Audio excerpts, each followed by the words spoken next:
Todd, did you ever get to do like any time in jail while undercover or anything like that? Yeah, I had to go to jail once. It actually was my very first undercover assignment, which was You a went to jail? doozy. Yeah, usually Oh, you I get thought you were going to say it was your very first DUI. that came a few years later.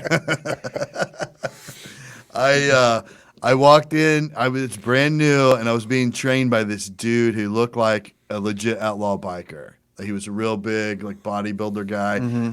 like sleeved, like he had tattoos from under his Oh, chin to his toes. this is a cop?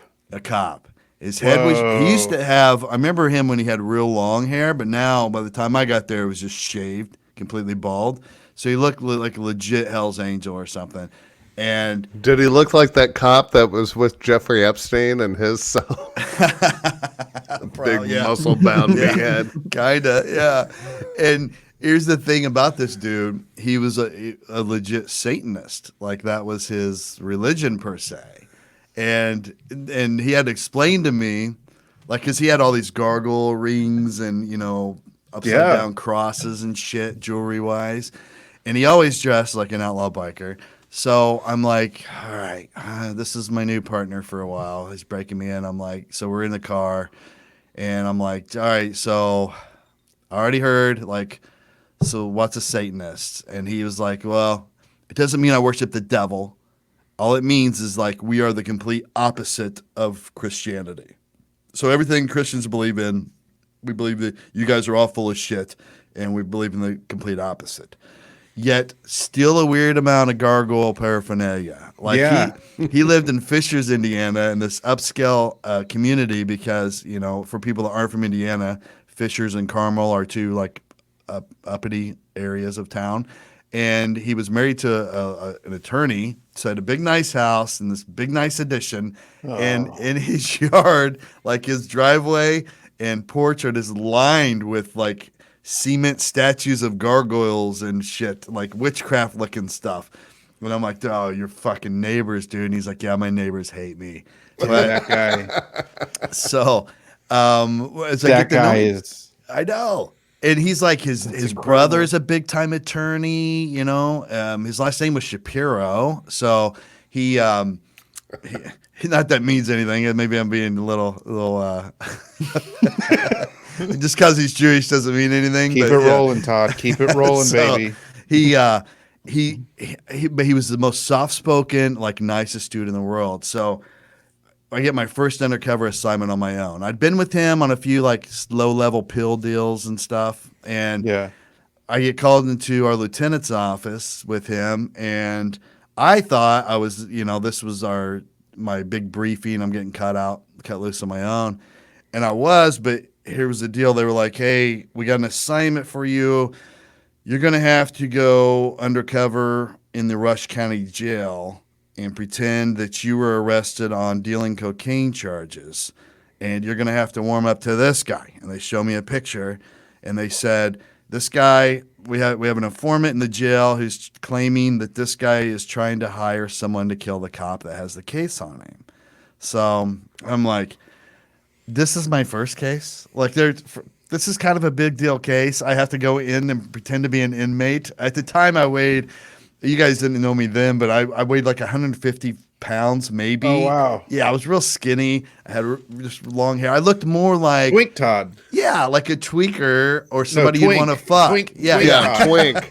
yeah. That's what I'm saying. Lose the first part, keep the second half. No, Yeah, I Twink was Todd. both. Yeah, the tweakers Yeah. liked me because I looked like I did meth, according to my weight, and the twinkers liked me because I was pretty. So, Oh, he looks hungry. Is it that driver's license picture? yes. So I Is looked it- kind of like a surfer dude. Yeah, Jeff, he looks like Is it more tweaker or twink? way more twink. Yeah. Yeah. Like, a boy California band, bad twink, boy? California, Yeah. Okay. Oh, wow. California surfer. Yeah. More than anything, actually, I would say As in- California surfer. Unironic pair of cutoff jean shorts type guy. Maybe wearing some flip flops and I always wore flip flops. I always Hookah wore shells. cutoff camouflage cargo pants, like real military cargo pants, cut off, like long at the knee but cut off, and flip flops everywhere I went. And it played. Like I looked like I didn't give a fuck. I was skinny enough. I could be in the meth. I could be in the heroin, whatever. And it played. So, Wow. but now what it doesn't play for is pretending to be a badass who might want to be into killing a cop. You know what I mean? Like I Yeah. didn't fit that profile. Yeah. So I expressed that and I was like, I know I'm new at this, but the character that I have taken on is just a fun loving, just kind of dim witted guy who likes to smoke pot and maybe do play around in meth a little bit. And I don't think I'm right for this role.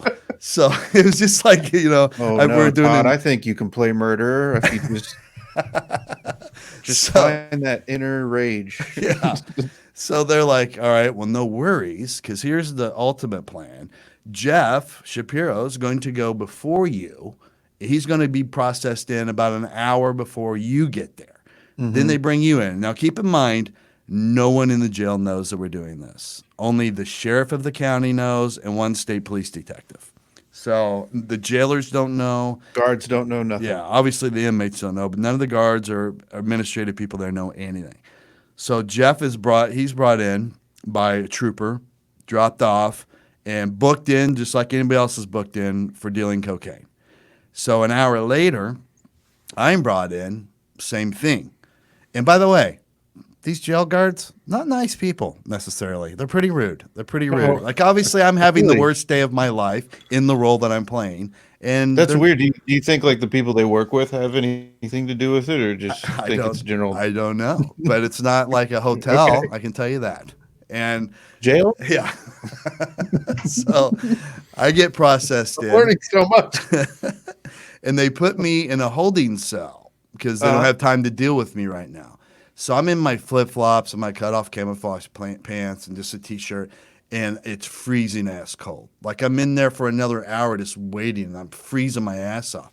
And they bring a guy out, put him in my cell, and he's sitting there, and I'm just like, oh well, fuck, I don't know what this about. So I'm like, hey man, what's up? And he's like, I got to go for court in another county, so they're moving me.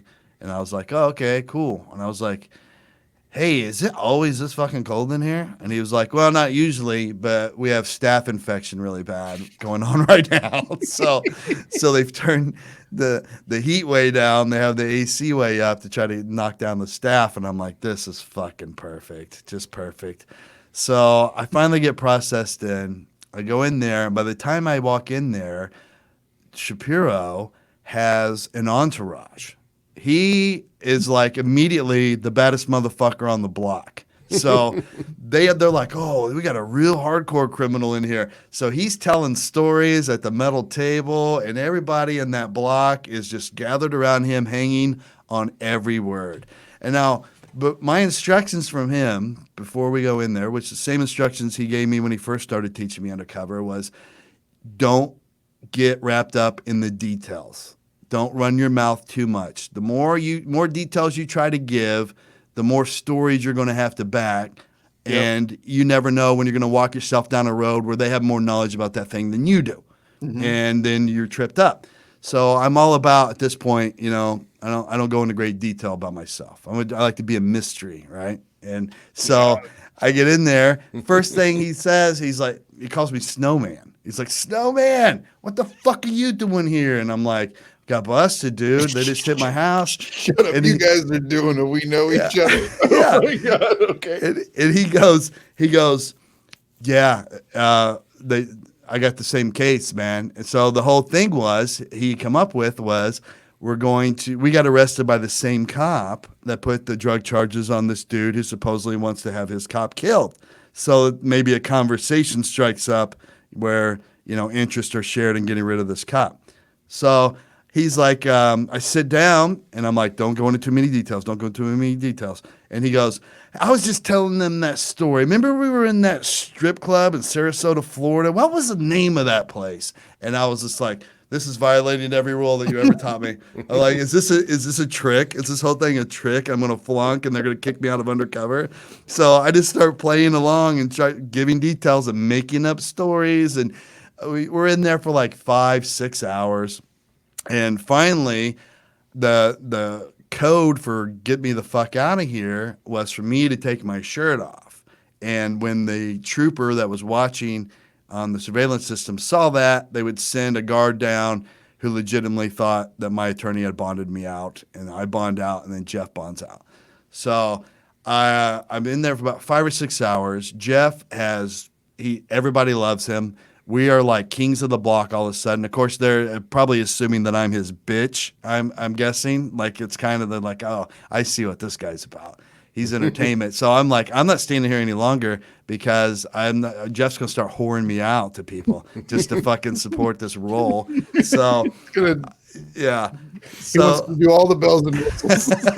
that, and I had to Hold my pocket. yeah, I had to shit real bad, right? So I'm like, I am not sitting in there and shitting with the staph infection going on. So I'm like, I op over and I take my shirt off and we bond out. And the state police guy was real pissed. He's like, dude, we thought you were spending the night in there. You know, we haven't got this thing accomplished yet. You know, how are you going to do this in like 5 hours? I was like, fuck you. I had to shit. I'm not getting staph infection. So op over for me. Kick me out of Undercover. I don't give a fuck. And then Jeff, he's like, don't worry about it, dude. That guy gave me his brother's number. Mission accomplished. I'm going to stay in touch with him through his brother. I'm supposed to come back with you on visitation this Thursday. So we're like, cool. Well, it rides out. The whole thing's made up about wanting to kill the cop. This guy would not have harmed a fly. Yeah. But his brother had a big case on him that nobody knew about. He ripped off an entire semi-tractor trailer from Walmart and had it's like a $300,000 crime. And he had the entire trailer hidden in these woods in this property in Indiana. And he ends up they're from out toward Rush County, out near Laurel, Indiana. And those are the only people who could hide a tractor. It's like Little Kentucky. Yeah. So he makes a deal where he's going to liquidate all these items for his brother because he's having trouble moving them. He's moving them. You know, he's been moving them like one piece at a time. He's been trying to unload the whole thing. So now his new biker buddy Jeff has a way to unload the whole trailer. So we show up like three different visitations on a Thursday to visit with him. On the last one, his mom is there. And his mom like gives Jeff the biggest hug and kiss you'd ever seen. I've heard so much about you. Oh my God, thanks for taking care of my baby. Because Jeff would drop him like $50 in his commissary when he'd show up. So we end up turning over this whole stolen semi-tractor trailer that was hidden out in the woods. And no murder, but we solved a big theft case.